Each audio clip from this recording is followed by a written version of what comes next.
H-Bomber Guy's video was very enlightening, not just because of the whole exposing plagiarist aspect, but also for the fact that it helped me understand plagiarism. I am someone whose brain is wired for analysis. Essentially, I'm very good at being able to articulate my thoughts and feelings not only on pieces of media, but also historical events.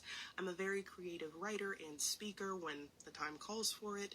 So for a very long time, I never really understood why someone would plagiarize. Like, I was the type of person to find a source, cite said source, and then expand on the point that source was making. Sometimes I'll be scrolling through TikTok and I saw an edit of all of the times Sakura and Sasuke's relationship in Boruto was shown to be unhealthy, and I was like, I want to make a video expounding upon this point more, and how it's a cautionary tale of be careful what you wish for and falling in love with an idea instead of a person.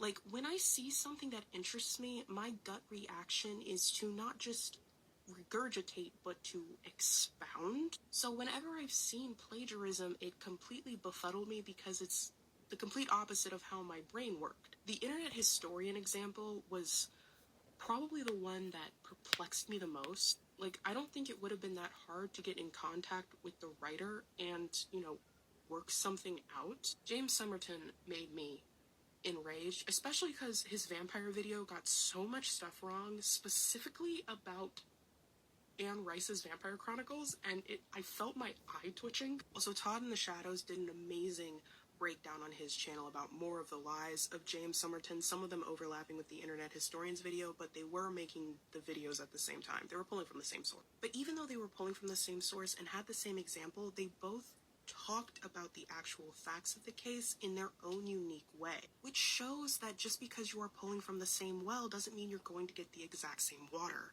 And I understand that money is a driving factor in a lot of these plagiarists that H-Bomber Guy brought up in his video, but I have to wonder, is it really that hard?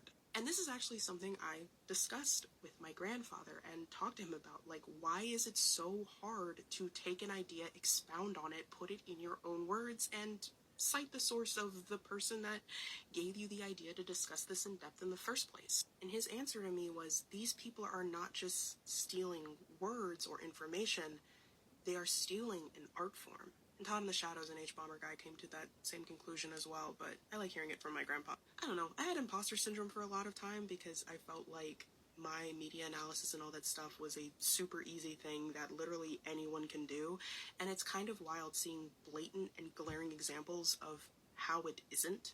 And also, I am so happy that all of the people, especially that James Somerton stole from, are getting the recognition they deserve.